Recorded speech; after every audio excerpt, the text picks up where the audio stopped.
Agent immobilier, Qin Yongtie a été occupé avec un projet de nouveaux appartements qui a ouvert à la vente début mai. Il s'agit d'un projet haut de gamme sur le Westbound à Shanghai et Qin a déclaré que les acheteurs potentiels venus visiter étaient en hausse par rapport au mois précédent.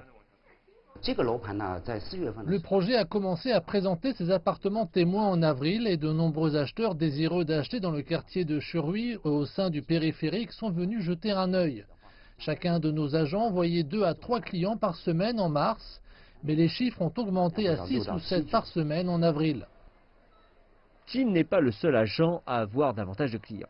Les chiffres du consultant immobilier JLL montrent qu'à Shanghai, ce sont 670 000 mètres carrés de nouveaux appartements qui ont trouvé acquéreur en avril, soit un bond de 81% en glissement mensuel.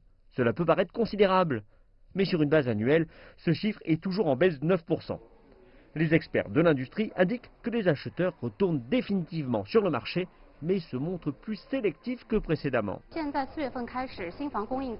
L'offre de nouveaux appartements a augmenté en avril, ce qui signifie que les acheteurs ont davantage de choix désormais et que cela rend plus difficile la compétition en matière de vente. Les acheteurs font désormais davantage attention, prenant le temps de comparer les prix, la qualité, les emplacements, ainsi que les dispositions des différents projets. L'offre en nouveaux appartements à Shanghai a progressé de 30% en glissement annuel. Les promoteurs lancent les projets sur le marché pour aider à compenser le manque de revenus lié à la période la plus intense des restrictions liées à l'épidémie. Et encore, les experts déclarent que les promoteurs ne s'attendent pas à une reprise massive des ventes.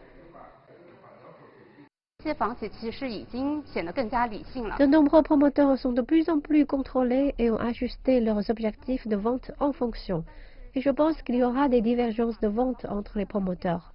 Les grosses entreprises connaîtront de meilleurs résultats car elles possèdent davantage de financement et une plus grande expérience.